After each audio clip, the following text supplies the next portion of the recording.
대변인님 좀 힘 좀 내세요. 힘 안 나 보여요? 저 원래 늘 차분한데. 너무 의기소침해. 아니라니까. 아니에요? 예. 평소보다 어깨가 네. 한 3cm는 그러니까. 내려와 계시네요. 내려와야지. 어떻게 해? 저도 좀 이게 피해자 코스프레 좀 해야지.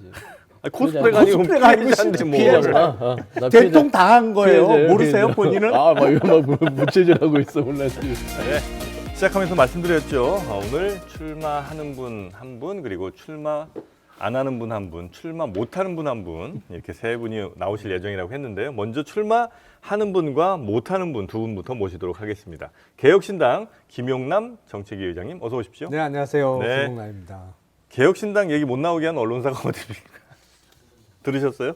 아니, 저게 어젯밤에 그 얘기가 나왔잖아요. 네. 근데 오늘 아침에 그 이준석 대표하고 한 번도 못 만났어요. 저 네. 아침에 통합 관련한 회의가 7시 반부터 있었고 네. 그 끝나자마자 방송하고 바로 또 여기로 오는 바람에 예. 아직 확인을 못 하셨군요. 예, 예. 근데 그런 데가 있는 모양이에요. 아니 근데 실제로 네. 좀 그런 게 여기저기서 감지가 돼요. 감지가 돼요. 예, 예. 어. 왜냐하면 뭐 아무리 이슈가 없더라도 네. 그리고 작은 당이라도 끼워는 줘야 되는데 뉴스 꼭지에 이게 뭐가 큰 이벤트가 없으면 아예 빠져요. 물론 이제 비중은 좀 작을 수 있으나 그렇죠. 그건 아예 안 그럴 수 해준다는 있지만, 거죠. 예. 네.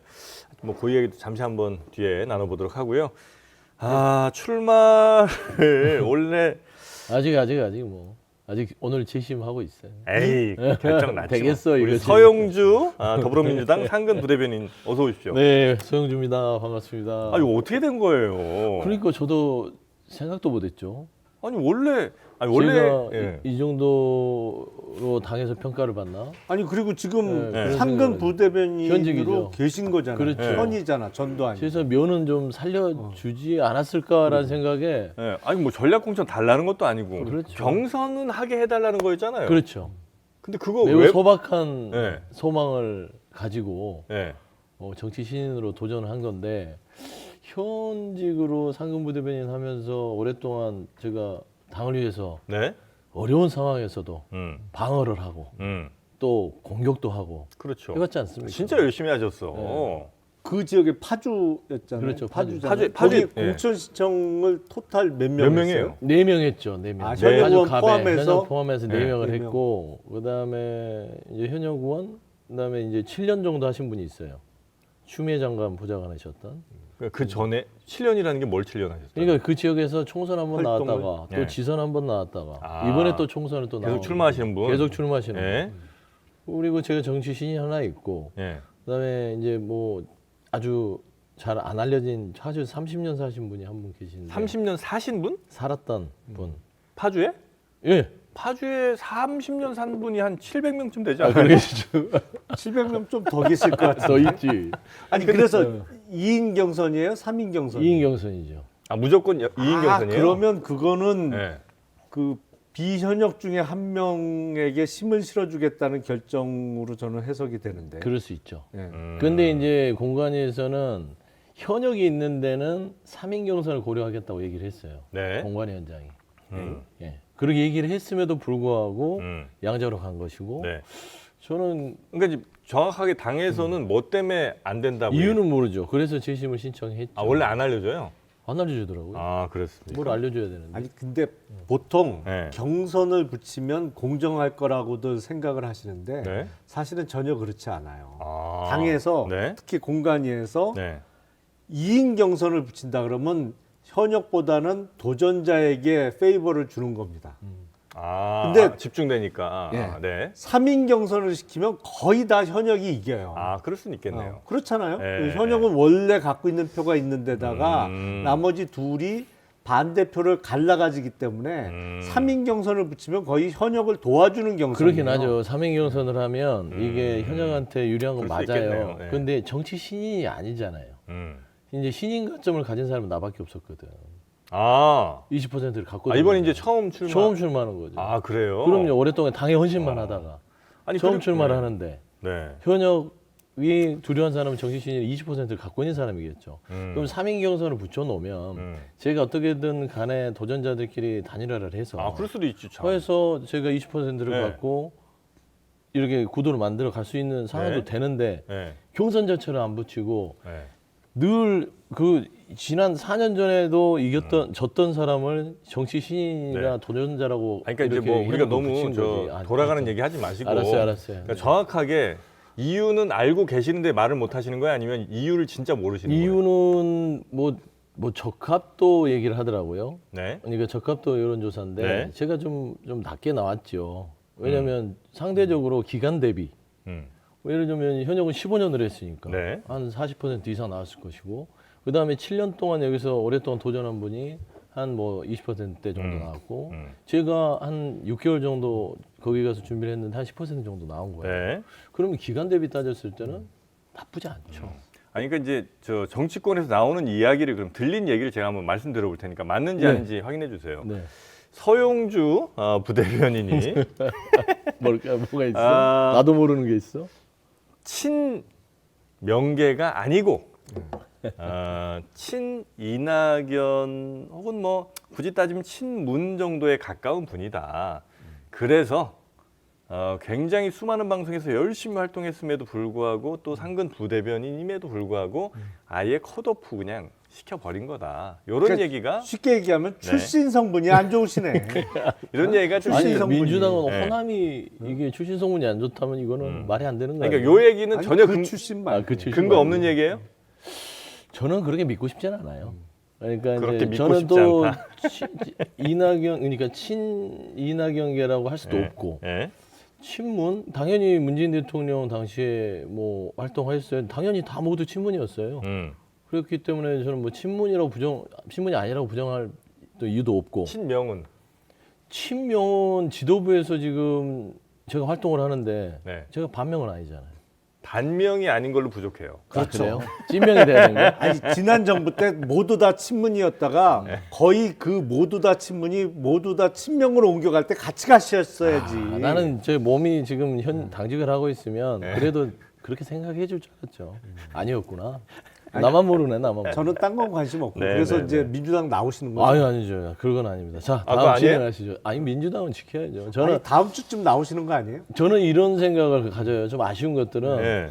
제가 당에 충성을 했던 겁니다. 음. 뭐 이제 윤석열 대통령도 썼던 말에서 싫은데 아, 사람에 충성하지 사람에 않죠. 충성하지 않고 조직에 충성한다는 말이잖아요. 저는 민주당에 충성을 했던 것이지 그런데 해서 이재명 대표한테 충성해야만 어떤 공정한 기회가 보장된다. 저는 그렇게 생각하고 싶지는 않아요. 그 대신 소용주는 민주당을 위해서 헌신해갖고 충성해왔다. 네. 이거는 부인할 수 없는 것이죠. 아, 그거 인정을 못 받았으니까 그냥 나오세요. 와, 참. 이 정도 갖고 뭘 나와요. 자, 안 나가. 그래서 민주당 지켜야지. 보고 계십니까? 리크루팅 좀 하려고. 오신 김에 아유. 아 훌륭하죠. 아, 뭐래도 하나 건져가야 될 거 아, 아니에요. 고약하시네 우리 김 의원님.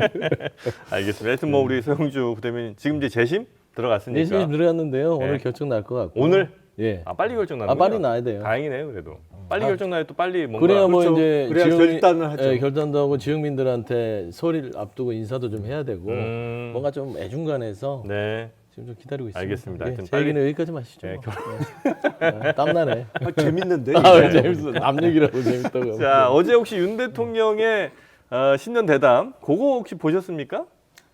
띄엄띄엄 봤죠. 뭐. 아 스킵 되게 스킵. 길더라고요. 1시간 40분쯤 했죠. 그러니까 너무 네. 오래 해갖고 네. 다 보기에는 조금 지루했고 네, 그래서 그리고 네.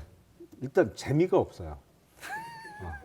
말이 네. 그러니까 그냥 너무 평이한 말, 네. 그냥 예상되는 답변 수준에서 나왔는데 네네네. 뭐 몇 가지는 전혀 동의하기 어려웠습니다만 그런 거 빼고는 그 100분을 보기에는 참 지루하더라고요. 아 그렇습니까? 그죠? 시간 낭비죠. 아, 시간 낭비까지 가요? 아 저는 그렇게 생각하는 게 네. 애초부터 녹화로 했다고 할 때부터 음. 굳이 이걸 다 봐야 되나? 이거는 국민에 대한 얘기가 아니죠. 그러니까 재미없다고 하는 게 똑같은 거예요. 뭔가 라이브가 사람이 그렇죠. 재밌는 거죠. 네네네네. 지금 김영남 의원이 저하고 녹화를 해서 이거 나간다고 하면 장난만 해도 녹화만 된다면 인기를 끌겠습니까? 아하. 그런 거 똑같습니다. 라이브에 살아있는 맛. 살아있는 맛이 있어야 되고 네. 대통령이라면 본인이 떳떳하다면 라이브를 해야 저는 네. 라이브를 했다면 100분 다 보죠. 아, 그렇지. 무슨 말이 나올지 모르는데. 그렇죠. 네. 그렇죠. 갑자기 얘기하다가 욕이 나올 수도 그럴 수도 있고. 있고. 그게 원래 잘하시네. 라이브의 묘미잖아요. 그렇지. 네. 근데 그런 게 없이 그냥 녹화로 편집해서 나오니까 그러죠. 재미가 너무 없더라. 네. 그리고 뭐 나온 얘기들 가운데도 뭐 특별히 그럼. 귀에 들어오신 얘기도 별로 없었고요. 뭐몇 가지 이제 지적할 네. 부분은 좀 지적할 건 뭐 있습니까? 아니 명품백 관련한 거는 뭐 누구나 다 그렇게 생각을 할 테니까 네네네. 그 외에 지적할 부분은 저는 소액주주 운동을 하는 사람 입장에서 지난번에 민생 토론회에서도 비슷한 취지의 말씀을 윤석열 대통령이 하셨었는데 네. 이른바 한국 주식의 저평가 문제, 코리아 코리아 디스카운트와 관련해서 또 세금 얘기를 하시는 걸 보고 네. 아니 저건 옆에서 누가 가르쳐주는 사람이 없나? 저게 완전히 논리적으로도 틀렸고 현실적으로도 맞지 않는다는 걸 왜 아무도 옆에서 어드바이스를 안 하나? 뭐 이런 생각이 들더라고요. 그 경제 관련해서는 그 부친의 책 같은 거를 굉장히 참고 많이 하시는 것 같더라고요. 어제 방송 보니까. 아니 근데 어느 책에도 그렇게 쓰여 있지는 않을 거요. 왜냐하면 네네. 지금 한국 주식이 저평가를 받고 있는 건 맞아요. 뭐 누구나 다 그건 공감하죠. 네, 전 세계에서 제일 싼 주식이 한국 주식이니까. 네. 근데 이 저평가의 원인 중에 하나가 세금 부담을 낮추기 위해서 지배주주들이 주가를 억누르고 있는 것도 맞습니다. 네. 근데 세금을 깎아주면 그러면 주가가 올라가느냐? 그건 전혀 맞지 않거든요. 예를 들어서 그러면 세금을 한 1조쯤 내야 되는 회사의 회장인데 세율을 반으로 깎아줘서 5천억만 내게 만들어주면 아우 내가 세금 너무 조금 내는 것 같아. 기분 그러니까, 좋아. 주가 올리자. 우리 회사 주식을 2배로 올려서 다시 1조쯤 세금 부담이 생기게 하자. 그럴 리는 없다는 그럴 거죠. 일은 없잖아요. 네. 근데 대통령이 하시는 말씀은 그 논리하고 일맥상통하는 것이거든요. 사실은 주가를 올리는 것은 네. 그렇게 지배주주들이 주가를 낮게 억누를 수 있는 그런 방법을 차단하는 그 못하게 만들어야 된다는 그렇죠. 거죠. 못하게 만드는 소위 거버넌스가 개선되게 만드는 입법과 제도 개선을 통해서 주가가 네네네네. 올라가는 것이지 네. 세금 깎아준다고 주가 올리지 않거든요. 사실 굉장히 자유를 사랑하는 대통령이니까 시장을 또 굉장히 사랑하시고 그럼 시장에서 정말 제대로 된 가치를 시장이 결정할 수 있도록 만들어주는 시스템 만드는 게 중요한데 그렇죠. 그걸 이제 얘기는 잘 안 하시고 세금 얘기를 너무 지나치게 많이 하더라. 네, 그런 그걸 아쉬움이. 또 일부 경제지에서는 그냥 일면 톱으로 뽑더라고. 그래서 이 상속세, 증여세 네. 빨리 줄여야 된다. 네. 그건 맞지 않죠. 논리적으로 전혀 맞지 않는 그렇죠. 말씀을 정상적인 경제전하면 일면 톱에다가 비판을 해야죠. 네. 지금 김용남 의장께서 하신 말을 네. 일면에다가 딱 써야죠. 그냥 뭐 네. 갖다가 보도자료 쓰는 거죠. 뭐. 참고적으로 말씀드리면 저희는 1월 15일 날 네. 자본시장 선진화 정책과 네, 관련해서 말씀하셨죠. 정책 발표를 야, 했습니다. 네, 네. 맞습니다. 야, 깨알 홍보를 또 해야지. 서영주 잘 뽑으신 것 같아 정책 의장. 예, 대변인님 좀 힘 좀 내세요. 힘 안 나 보여요? 저 원래 늘 차분한데. 너무 의기소침해. 아니라니까. 아니에요? 예. 평소보다 어깨가 네. 한 3cm는 그러니까. 내려와 계시네요. 내려와야지. 어떻게 해? 저도 좀 이게 피해자 코스프레 좀 해야지. 코스프레가 아니고 코스프레가 아니고 피해자인데 뭐. 피해자구나. 나 대통 당한 거예요. 피해자예요, 모르세요, 피해자. 본인은? 막 이거 막 무체질하고 있어 몰라 지금. 아니 우리 어제 네. 그 대담은 어떻게 보셨어요? 저는 이제 저도 띄엄띄엄 봤어요. 네네네. 그걸 다 100분은 볼 이유는 없죠. 네. 제 시간도 아까운데. 그래서 국민의 시간을 도둑질을 했다. 저는 그렇게 국민의 시간을 도둑질했다. 그럼요. 너무 낭비시켰다. 그럼요. 네. 낭비시켰고 두 번째는 정치 안 하겠다 선언하신 거예요. 영수회담. 정치를 안 하겠다. 여당이 삐지니까. 그러니까 지금 말하자면 여당의 당대표도 있는데 내가 단독으로 야당과 영수회담을 하면 말하자면 그거잖아요. 여당 대표가 정치력으로 좀 정치적으로 좀 여러 가지 피해를 입고 삐질 수 있다. 네. 그래서 나는 야당 대표를 안 만나는 것이다. 그냥 이걸 보면서 무슨 소리야? 영수회담을 제안하더라도 그러면 여당 대표가 그러면 둘이 불러서 셋이 만나면 되잖아요. 네. 그조차도 안 하잖아. 그러니까 이제 이재명 대표 그러니까 야당을 안 만나겠다는 거예요. 그러니까 정치 안 하겠다는 거죠. 네네. 그래서 이대로 가겠다. 그러면 나라가 어떻게 되겠습니까? 만날 수는 있다고 하시던데. 에이 아니에요. 안 만나? 안 만나요. 제가 뉘앙스를 보면 만날 일 없다라는 뉘앙스. 그러니까 안 만나는 그럼 진짜 이유는 뭐라고 생각하세요? 싫은 거죠. 그냥 싫어서 그냥 사람이 싫어하는 싫어서. 것 같아요. 제가 봐서는 윤석열 대통령이 이재명 대표를 야당 대표로서 인정 안 할 뿐더러 개인적으로 인간 이재명 그냥 싫어하는 싫어? 것 같아요. 누구는 싫으면 시집가라고 얘기하던데 그 얘기를 얼마 전에 누가 했었죠. 남자잖아요. 안 그 돼. 남자가 했어요 그 얘기도. 아 그랬었어요. 네. 그 얘기 모르세요? 한동훈 위원장이 위원장이. 그랬잖아요. 한동훈 네. 위원장이 그랬구나. 실험을 시집가. 시름이 시집가 수준의 얘기다 뭐 이 정도 그러니까 이제 얘기였죠. 아마. 지금 현 정치 상황에 대해서 본인이 잘하고 있다고 생각하는 것들. 윤석열 대통령. 저는 그렇게 생각해요. 음. 전체적으로 말하면 본인은 잘하고 뭐 지지율 얘기도 막 하잖아요. 네. 뭐 전 세계적으로 다 뭐 지지율이 오르락 내리락 하고 다른 나라 정상들도 지지율이 네, 그렇게 네. 뭐 좋지는 않은 걸로 뭐 안다. 금리 얘기를 또 하시더라고요. 했었어요. 거기서. 그죠? 깨알같이 있어요. 그래서 제가 보고는 이 양반은 정신승리를 하시는 분이구나. 본인이 뭘 잘못하고 있는지 모르는 게 가장 큰 잘못이다. 이런 아마 생각이 드는 최근에 그 일본의 기시다 내각이 네. 지지율이 20%까지 떨어졌잖아요. 20% 대지. 그 20%는 아니고. 네. 그 뉴스를 보고 좀 위안을 안도감을 삼고 계신 거 그런 것 아닌가. 같더라고요. 네, 그러면서 난 잘하고 있어. 네, 이렇게 기시다 하는 내각에 대한 기시다 총리에 대한 믿음이랄까 신뢰가 굉장히 또 아니 탄탄하더라고요. 근데 네. 일본은 그 기시다 내각은 네. 그 지지율이 정체 상태로 머물면 내각 해산하고 선거 다시 치르잖아요. 네. 거기까지는 생각 안 하시나? 거기서 위안 삼으시면 안 되는데 큰일 나는데. 대통령제니까. 네. 위안을 여튼, 삼는 거. 네. 어제 윤 대통령의 신년 대담에 대해서는 뭐 그렇게 안 맞는 얘기도 굉장히 많고 시간 낭비였던 것 같다. 그리고 남북 정상회담 관련해서도요. 이것도 아니고 저것도 아니에요. 그러니까 북한에 대한 지금 현재 상황에 대해서 북한이 아주 험한 말들 우리한테 하고 있잖아요. 그러면 전체적으로 이 남북 관계를 어떻게 풀 것인지에 대해서 그 다음에 지금 어떻게 보면 갈등이 고조화돼서 한반도가 지금 전쟁 위기론이 높단 말입니다. 네네. 그러면은 본인이 어떤 대안을 내서 본인의 정책은 강하게 가되 이쪽에서는 뭐 어떤 좀 대화와 물밑 작업들을 해가고 네. 그다음에 뭐 중국과 러시아의 외교적인 부분들을 좀 개선을 해서 그 남북 문제를 지금 긴장돼 있는 부분을 좀 줄이겠다 좀 듣기 좋든 어쩌든 간에 좀 확신에 찬 그런 메시지를 해야 되는데 핵을 한다 하더라도 남북 정상회담은 하겠다. 그냥 애매한 말을 하는 거예요. 그러니까 이 남북 문제를 대하는 태도도 있어서요. 그냥 네. 기분 내키는 대로 던진 것 같아요. 뭐가 없어. 뭐가 이게 반찬이 없이 네. 뭐 한번 만날 수 있죠. 뭐 이런 느낌. 아, 좋은 얘기도 좀 해야 되니까 좋은 네. 얘기예요. 공감하는 부분을 찾자면 네.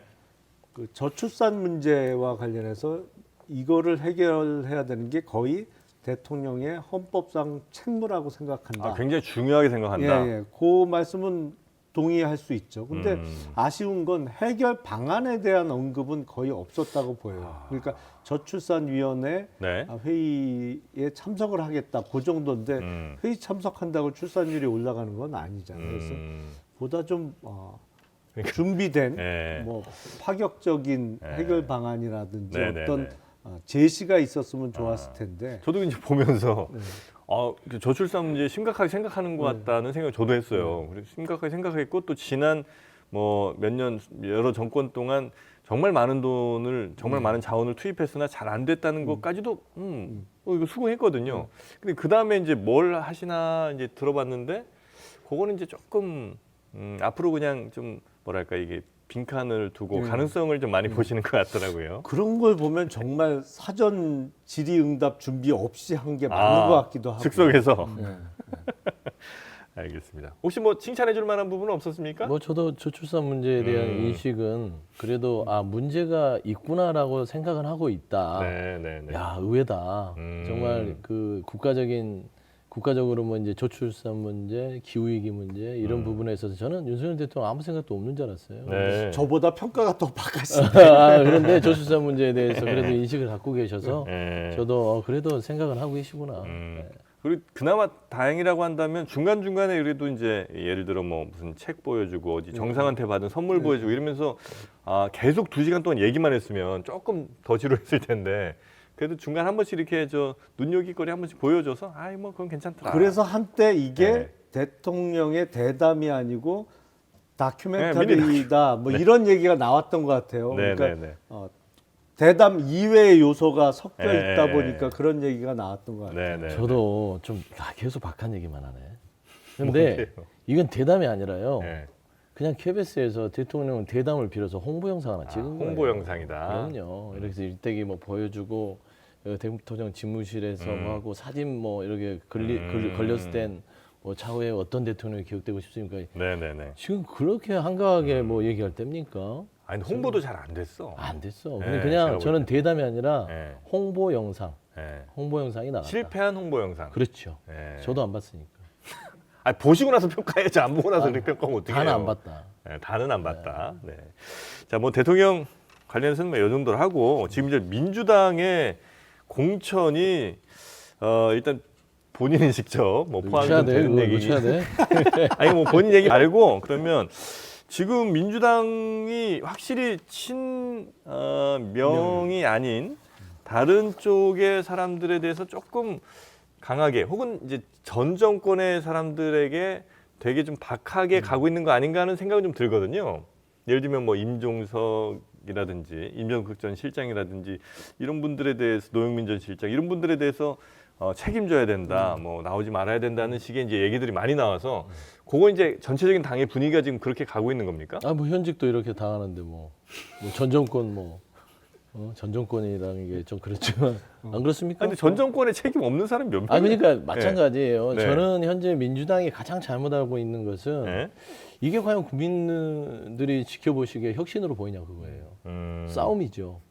이거 집안 싸움하는구나 자리 가지고 네. 자리 다툼하는구나 이렇게 비칠 공산이 커요. 음. 근데 최근에 이재명 대표께서 양산을 가서 명문 정당을 만들자 해서 문재인 대통령과 만나고 왔어요. 네. 그랬을 때는 이명백 공관위원장이 최근에 발언했던 오해가 있을 수 있는 윤석열 정부 탄생에 대한 책임이 있는 사람들에 대해서는 좀 여러 가지 고민하셔라라고 던졌잖아요. 네. 그런 얘기를 하시면 안 돼요. 그러니까 의견이 막 여러 가지 해석이 분분하지 않습니까? 네. 아니 그게 뭐 해석이 분분해요? 그러니까. 명확하죠. 그러니까 의사가 너무 명확한데. 그러니까 그러면은 잘 봐요. 이름을 차라리 찍든지 누구. 그러니까 그럴 거 아닐 것 같으면 네. 그러면 윤석열 정부 탄생에 책임 있는 사람이 예전에 문재인 전 정부 사람들뿐만일까요? 아니죠. 책임 따지자면 모두죠, 모두. 민주당에 있어서 특히나 보면은 게임을 뛰었던 후보도 있을 것이고 네. 그 후보를 도왔던 사람도 있을 것이고 그때 캠프에서 대선을 여러 가지 중책을 맡았던 사람들도 다 책임이 있는 거예요. 그러니까 문재인 전 정부에서 예를 들어서 부동산 문제나 여러 가지 문제들이 있어서 실책이 있고 네. 조국 전 장관의 여러 가지 또 좀 리스크들을 안고 있었어요. 네. 좋습니다. 이런 것들이 있었지만 그럼에도 불구하고 대선에서 패배를 했다는 것이 꼭 이 문제가 전체였느냐라는 차원에서 이 문제를 제기한다는 자체가 네. 갈등을 초래한 거라서 저는 이 갈등을 초래하는 문제 제기를 한 사람들이 네. 책임져야 된다. 저는 그런 말씀 확실히 드립니다. 민주당 얘기하니까 조금 톤이 올라오시네요. 네, 다행입니다. 아니, 그 김영남 저 의장님께서 말씀하신 명확하잖아요라는 게 누구예요? 아니 명확하죠. 누구요? 아니 그러니까 지금 그 이야기는 네. 제일 큰 책임을 져야 돼서는 문재인 전 대통령인데 거기 네. 출마를 안 하시니까 네. 논외고 논외. 뭐 방금 임종석 언급됐던 실장. 대통령실 비서실장 출신들 네. 이거나 아니면 그 지난 정부에서 뭐 고위 내각에 관료 있었던? 내지는 수석을 지냈던 아. 사람들 그 얘기를 하는 거잖아요. 근데 네. 저는 저게 분명히 큰 싸움이 벌어질 이야기잖아요. 네. 소위 얘기하는 친문과 친명 사이에 이제 진짜 한판 붙자는 얘기를 한 건데 네. 저 얘기를 왜 꺼냈을까? 더군다나 불과 며칠 전에 이재명 대표와 문재인 대통령이 만났잖아요. 끌어안았죠. 네. 네. 그래서 저게 잘 가나 했는데 바로 그 얘기를 던진 거는 제가 보기엔 비례대표제에서 준연동형으로 어쩔 수 없이 가게 된 게 영향을 끼쳤다고 생각을 해요. 그 무슨 왜냐하면 논리죠? 네. 이재명 대표 입장에서는 네. 병립형을 하고 싶었어요. 싶었죠. 예. 그래서 비례대표 후보 공천도 본인이 당대표를 하고 있는 당에서 본인의 관리하에 하고 싶었어요. 컨트롤 다 하고. 예. 근데 그러다 보니까 정말 병립형으로 회귀했을 땐 크게 당이 깨질 것 같거든요. 그리고 전직 그러니까 친문의 반대로. 그럼요. 네. 친문뿐만 아니라 네. 비명? 꼭 친문이 아니더라도 예를 들어서 전직 총리 출신 분들도 그러면 나 당 나가겠다고 하는 분들이 계셨거든요. 병립형으로 해서 내가 만약에 그러니까 이재명 대표가 내가 다 뭐 비례들 뽑겠다 이렇게 하면 그 당의 원로들 그다음에 친문 뭐 이런 사람들이 다 나갈 수도 있다. 나갈 수 있다는 의사 표시를 했죠. 그러다 보니까 네. 어쩔 수 없이 준연동형으로 갔는데 준연동형은 아무리 해도 지난번에 4년 전에 당시 한성교 의원의 난이라고 일컬어지는 그런 게 있었잖아요. 그 국민의힘 쪽이잖아요. 예. 아니 그런 게 예. 분명히 있거든요. 여기서도 있을 수 있다. 100% 컨트롤이 안 돼요. 예. 거기는 어쨌든 다른 형식상의 당이니까. 당 대표도 있고 예. 거기 공관위도 꾸려지기 때문에 네. 안 돼요. 그러다 보니까 룸이 많이 없어진 거예요. 그러면 비례대표에서 자기 사람을 못 심으면 네. 지역구에서 최대한 룸을 만들어서 하는 수밖에 없죠. 그럼 룸을 만드는 방법은 그러면 신문은 배제해야 되는 거예요. 적어도 비례해서 내가 못할 것 같으면 지역구에서라도 확실한 내 사람들을 많이 챙겨야죠. 넣어둬야 된다. 그러다 보니까 완전히 그렇게 이재명 대표와 문재인 대통령이 만나서 네. 얼싸안는 장면을 연출하고 바로 이어서 저렇게 이른바 뒤통수 치는 네. 발언이 나올 수밖에 없었던 이유라고 네. 저는 생각을 해요. 뭐 그렇게 생각할 수도 있는데, 네. 그러니까 이제 뭐 그렇게 그런 생각하시는 것 같은데. 아니 그렇게 생각할 수도 있는데 저는 이렇게 생각하게끔 만든 예. 이런 발언을 한 게 왜 그랬을까요? 누구요? 공관위원장이죠. 이유가 있으니까 한 아니 그러니까 거죠. 이유가 있겠죠. 네. 저도 뭐 일견 그런 뭐 정치적인 판단이 있었을 수도 있지만 네. 그게 이 공천 시스템 하에서 예를 들어서 문재인 정부 때 있었던 분들을 강요들을 다 드러낼 수가 없잖아요. 네네. 그러면은 일렬로 세워서 실장, 수석, 그러면은 문재인 정부 때 어디까지나. 했던 장관 출신들이 많아요. 네.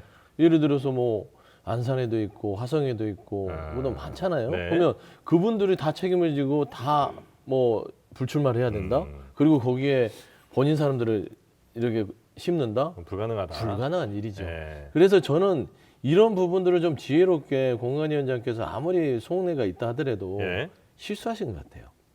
예를 들면 이런 일들은 조용히 이루어지기 마련이거든요. 근데 대놓고 책임져라. 불필요한 얘기 했다. 요거는 어쩌면 그런 거 아닐까요? 그러니까 그 지금 이름 나온 그분들한테 들으라고 할 얘기는 아니고 나머지 저 민주당 사람들 잘 들어라. 지금 우리 당이 어떻게 가고 있다는 거를 내가 명확하게 메시지를 줄 테니까 오해들 하지 말고 이번 총선 컨셉은 이거다라고 그 광고하는 건 아닙니까 혹시?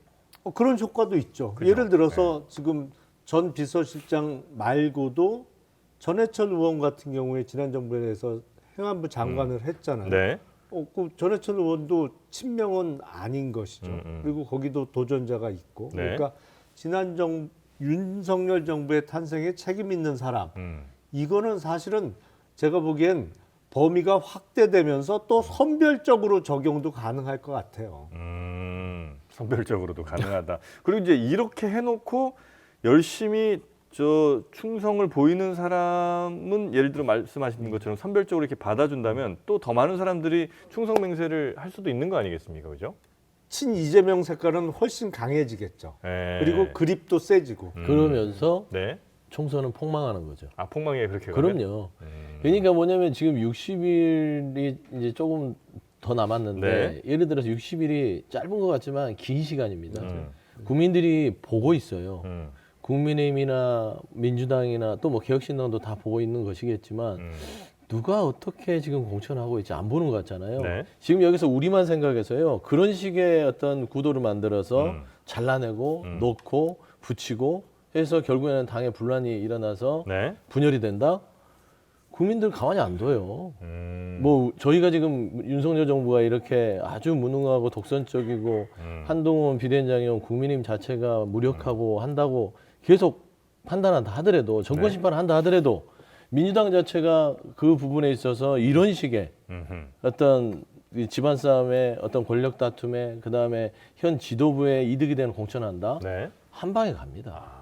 정말 이 부분에 대해서는 정말 네. 각별하게 주의를 해야 된다. 그래서 정권 심판의 방법은 민주당을 찍지 않고 또 개혁신당을 비롯한 제3지대를 선택하는 그 것도 얘기를 할줄 방법일 수 알았어요. 있다라는 그럴 또 줄 알았어요. 홍보의 말씀을. 아, 저희 김용남 의원님 이렇게 오시니까 네. 개혁신당 목사님 같아요. 약간 저 그런 느낌이에요. 옛날 그 대부의 무슨 저 돈꼴리오네인가요? 뭐 그런 사람 그렇죠. 느낌도 좀 그것도 있고요. 조금 미시합니까? 그런 식이야 지금. 네. 아니 그 아까 뭐 친문과 친명에 아주 한판 승부가 있을 수도 있겠다는 말씀을 하셨잖아요. 네. 근데 친문에 그러니까 민주당 내 친문으로서 한판 승부를 벌일 만한 힘이 있는 사람들이 있습니까 여전히? 아니 일단 임종석 전 실장 같은 경우에 예. 저 상태로 주저앉겠어요? 그대로? 현역도 아니잖아요. 현역은 아니지만 예. 사실은 물론 그런 말은 있죠. 네. 원숭이는 나무에서 떨어져도 원숭이지만 네. 의원은 선거에서 떨어지면 사람도 아니라는 말이 있어요. 그리고 그게 일정 부분 사실이에요. 아. 그리고 그런 현상은 네. 국민의힘이 훨씬 심해요. 저기는 배지 아니면 거의 뭐 사람 취급도 안 안 해줘요. 해요? 그 분명히 있고 민주당도 마찬가지이긴 한데 비록 현역은 아니지만 네. 정치에서 제일 무서운 건 인지도입니다.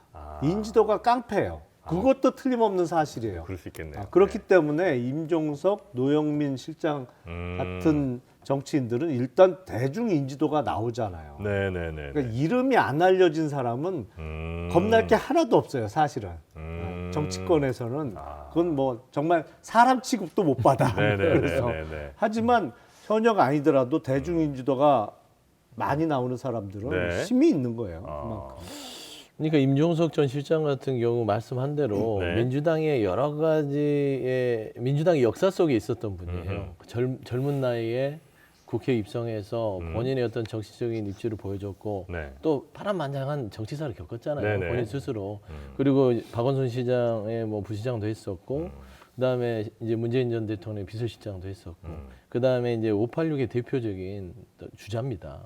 그래서 따지고 보면 기대감이 민주당 내에서 일부에서는 가지고 있어요. 이게 친문의 대표 선수로 말씀한 대로 임종석 전 비서실장이 네. 각을 세운다면 각이 세워지는 사람이에요. 그리고 어차피 예를 들어서 이재명 대표께서 이번 총선에서 승리를 하든 네. 어떤 소기의 성과에 따라서 평가를 받더라도 어차피 당대표의 임기는 한정적입니다. 네네네. 그러면은 그 당대표에 도전할 수 있는 자원이기도 해요. 아. 그렇기 때문에 저는 이런 부분에 있어서는 네네네네. 임종석 전 실장을 더 흔드는 것들이 결코 당에 도움도 안 되고 총선에 도움이 안 된다. 네네네. 말한 대로 좀 명문정당답게 가야 네. 된다. 근데 이제 민주당에 계시니까 어쨌든 민주당이 특히 이제 친문이라고 하면 그때 당시 장관했던 분들 뭐 비서실장했던 분들이 다 친문 핵심일 거 아니에요. 그렇죠. 근데 추미애 전 장관은 임종석 전 실장이랑 왜 이렇게 저는 사이가 그분 도통 모르겠어요. 민주당에서 잘 제가 몰라요? 뭐 제가 추미애 전 장관에 대해서 제가 뭐 살짝 안 좋은 감정이 있는 것도 아니고 네. 그분 아주 민주당의 아주 대표적인 여성 지도자고 전투력 뭐 있고. 많은 일을 하셨고 네. 저는 참 배울 점이 많다고 생각을 해요. 하지만 지금의 행태에 있어서는 네. 이해 불가합니다. 왜냐하면 본인도 문재인 전 정부에서 네네네. 장관을 하셨고 네. 법무부장을 통해서 여러 가지 일을 하셨잖아요. 어떻게 보면 윤석열 정부 탄생에 가장 큰 그러니까- 몫을 담당하셨던 거 아니에요? 그러니까 평가를 하는 거는 마찬가지 이런 얘기들을 많이 해요. 네. 그러니까 특히 국민의힘 쪽이나 네. 이쪽에 이제 보수 쪽에서는 윤석열 정부 탄생의 가장 큰 주역은 추미애 전 장관이라고 평가를 해요. 보수의 어머니라고. 뭐 이제 그런 식으로까지 뭐 이제 우스갯소리를 보수의 하는데 네. 그러면 굳이 본인한테 이게 지금 현재 같이 몸담았던 문재인 정부의 임종석 실장, 네. 노영민 실장 이런 분들을 공격하면서 음. 책임지라고 하는 게 이게 논리적으로 안 맞잖아요. 그러니까 왜 이제 그러죠? 물론 이제 그분 말씀은 그런 것 같더라고요. 나 추미애는 그때 당시에 윤석열 안 된다 그렇게 내가 강하게 얘기를 했고 빨리 지금 이 문제 생겼을 때 잘라내라는 얘기를 그렇게 했는데 임종석 뭐 이런 사람들이 안 잘라내고 있다가 지금 이렇게 대통령 만드는 거 아니냐. 그래서 이 사람들은 책임을 져야 된다는 논리신 것 같더라고요. 임종석 전 실장이 그런 얘기를 하셨더라고요. 저 네. 반박 인터뷰에서. 그러면 당시 이재명 대표께서 뭐 시장 시절인가 무슨 뭐 후보 시절인지 몰라도 네. 윤석열 검사 같은 사람이 뭐 총장을 해야 된다 이런 얘기를 했었다라고 임종석 전 실장이 얘기하는 거예요. 네. 그러니까 그런 발언이나 내용과 그 당시의 판단을 가지고 책임론을 묻는다는 건 굉장히 결과론적인 얘기거든요. 네네. 근데 결과론적인 상황을 가지고 책임을 묻는다 이 자체가 추미애 전 장관께서 너무 정치적인 세법을 가지고 있지 않냐. 추미애 전 장관은 사실은 뭐 윤석열 당시 검찰총장을 빨리 잘라내야 된다 뭐 이런 주장을 했을 수 있죠. 뭐 그게 사실로 보이는데 네네네. 그 방법론에 있어서는 많은 국민들로 하여금 오히려 반감을 갖게 만들었던 것도 틀림없는 사실이에요. 네네네. 뭐 본인은 잘라내야 된다고 주장을 하고 자르려고 했던 것 같은데 네. 그 과정에서 오히려 정치적인 성장을 만들어준 측면이 분명히 있거든요. 네네네. 근데 왜 저러실까? 저 미루어 짐작해 보면 네. 저 정도 해야 민주당에서 살아남는 거예요. 아, 이래 갖고는 안 돼. 저처럼 되는 거예요. 사실 이렇게 얘기했다가 아 그렇습니까? 네. 자 그리고 끝으로 저 벌써 끝났어요? 아니 뭐 얘기하시기 아니, 쉽지 않은 것 같아서 아닙니다. 예. 아쉬움이 많으신 것 같아요. 아닙니다. 김성태 설명을 못 찾고, 예. 전 의원 같은 경우에 지금 이제 아웃된 거라고 봐야 되잖아요, 그죠? 아웃된 거죠. 사실상 그렇죠. 네, 총선에서. 그래서 이제 굉장히 강력하게 지금 또 반발을 하고 있는데 김성태 전 의원은 왜 아웃됐습니까? 그 전까지만 해도 방송에 나와서 엄청 그 뭐랄까요, 이 국민의힘에 도움될 얘기들을 많이 하고 어렵게 무리해서라도 했던 것 같거든요. 그렇죠. 충성심을 많이 보여준 것 네. 같은데 왜 이렇게 된 겁니까? 아니 그게 형식적인 이유는 그 채용비리. 집행유예 판결 네, 그게 있었기 때문에 부적격이다 이런 건데 네, 사실은 사면복권을 받았어요.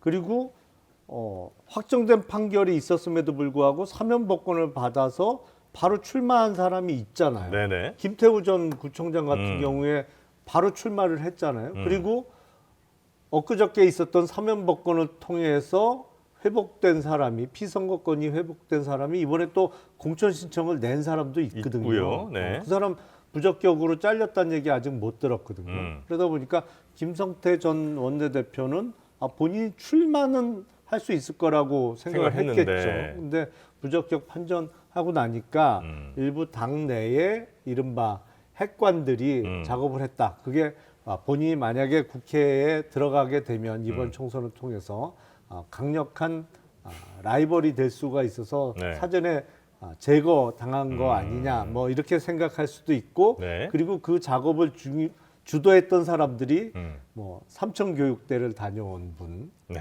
그리고 뭐 실명도 다 밝혔죠. 네. 누구나 다 아는 이철규 의원을 네. 지목을 하면서 네. 이런 사람들 때문에 지금 당이 망가지고 있다. 이렇게 강력하게 성토를 했습니다. 근데 네.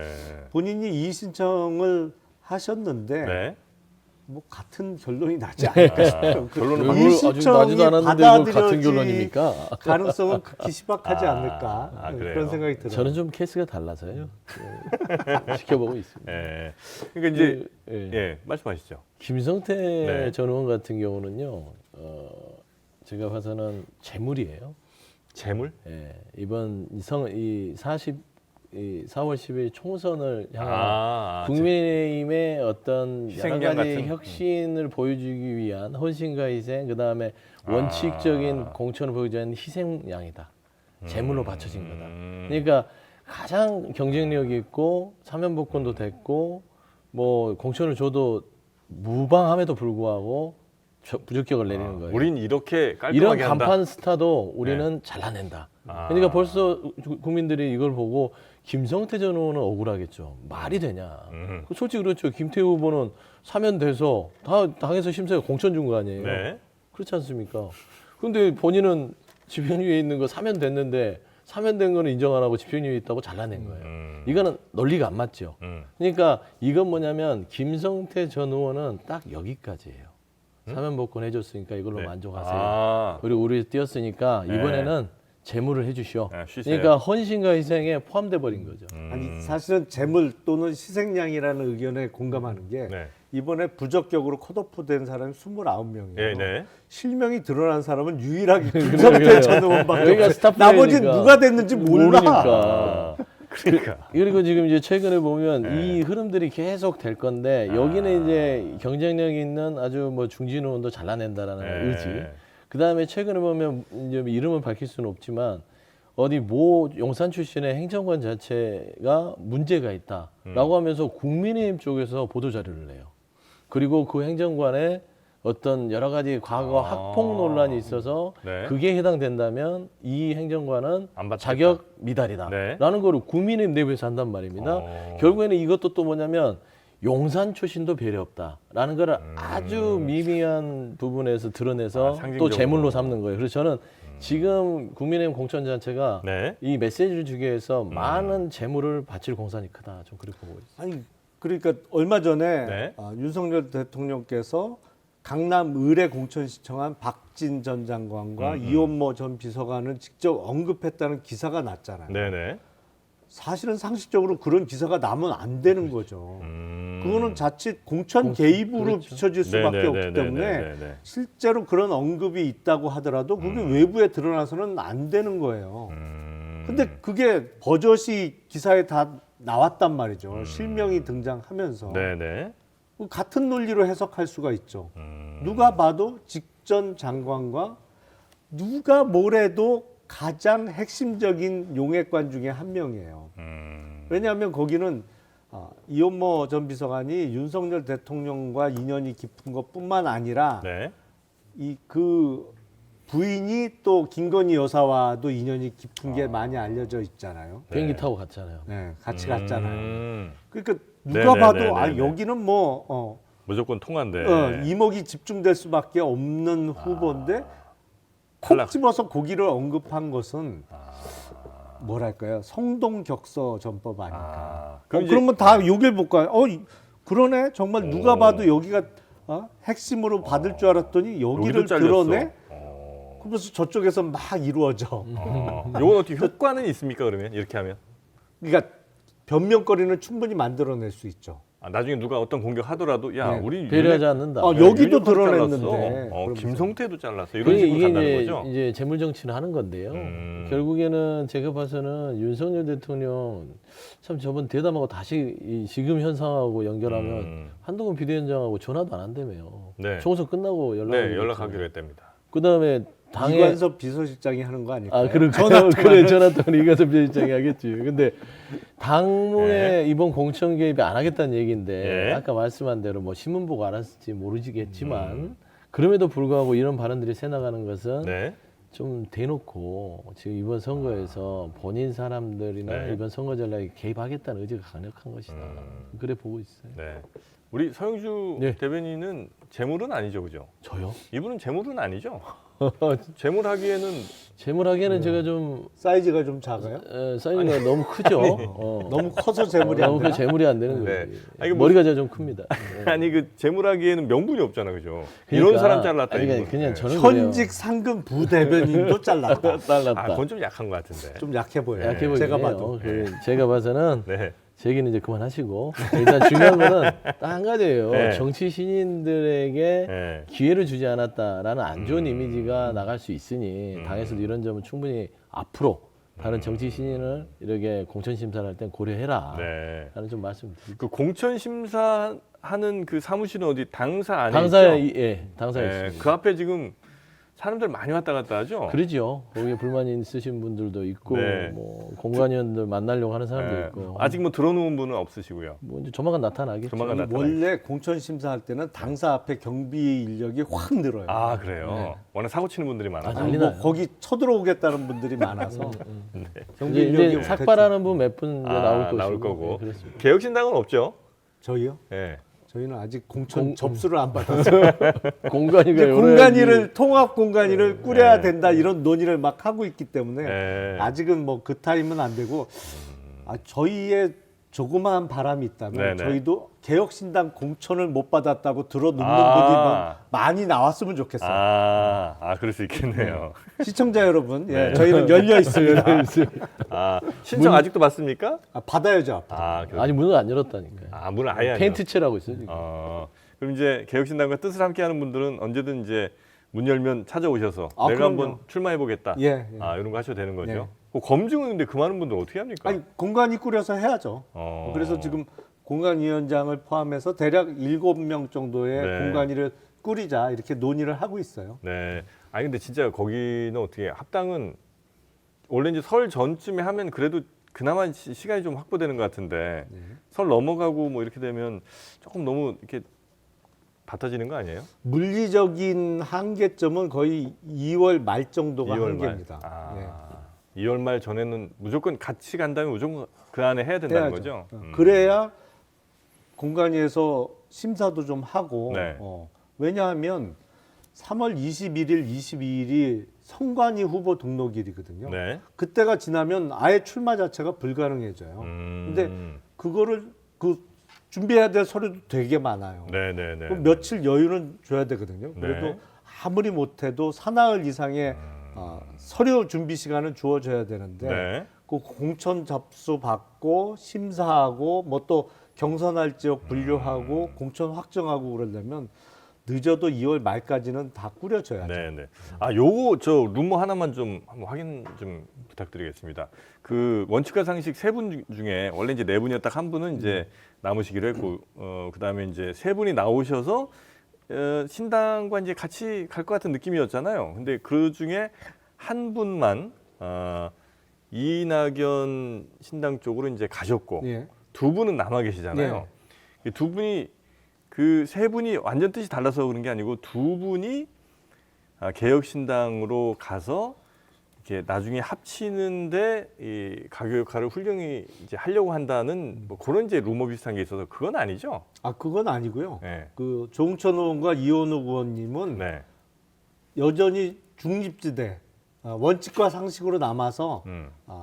여러 지금 세력이 있잖아요. 네. 크게 보면 이제 세 덩어리가 있는 건데 네. 이 세 덩어리를 합치는데 가교 역할을 하겠다 그런 입장이시고 그거는 뭐 사실과도 부합해요. 그래서 뭐 개혁신당에 들어오기 위해서 새로운 네. 미래에 합류 안 하고 떨어진 거다. 이건 사실과는 맞지 않아요. 그건 아니고 예. 대신 이제 어디에도 포함되지 않는 상태에서 중간에 접착제 역할을 한번 해보겠다는 게 예. 그분들 생각이신 그리고 거군요. 실제로 통합 관련 회의에 네. 사실상의 의장 역할을 원칙과 상식이 하고 있습니다. 지금.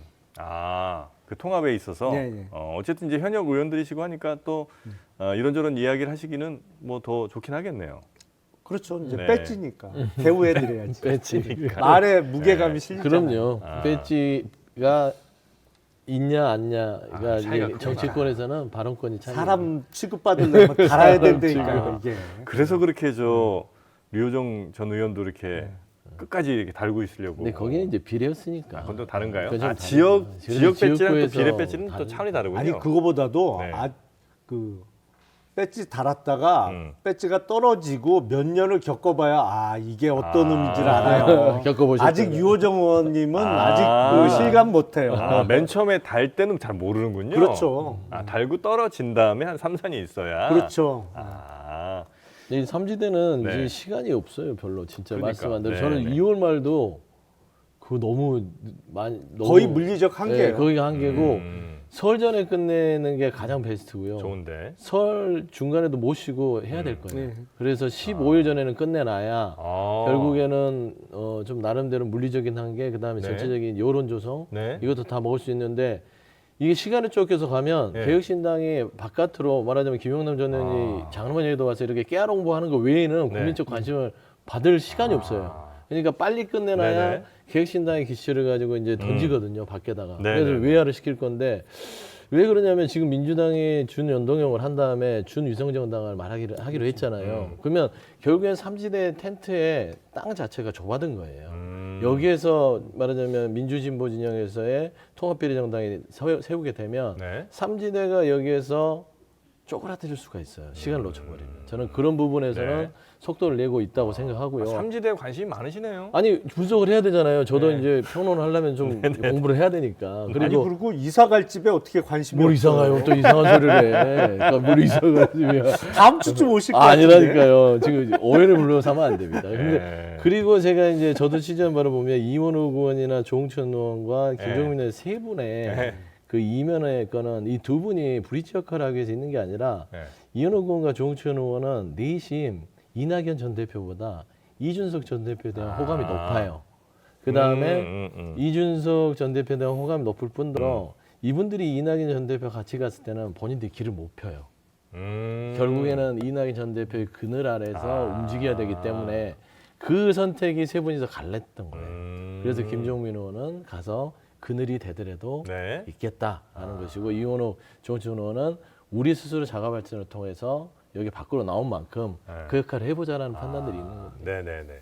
아니 오늘 오전에 뭐 통합 공관위 논의가 있었습니까? 네. 거기서 뭐 어디까지 얘기가 좀 나왔습니까? 그건 일체 발설하지 일체 않기로 발설하지 했기 않기로 때문에. 했습니다. 네. 네. 하여튼 그 논의가 이제 지금 진행 중인 거예요. 예, 오늘 아침 7시 반에 네. 모여서 회의를 하고 왔습니다. 하고 오셨어요. 근데 긍정적입니까? 네. 그것도 그것도 노코멘트. 노코멘트. 예. 네, 표정으로 저희가 이제 유추할 수 있을 뿐이죠. 오늘 아마 표정은 항상 밝지 않나요? 오늘 저녁 때쯤 되면 흘러나올 거예요. 아 그래요? 네, 보안 유지 잘 하시기 바라겠고요.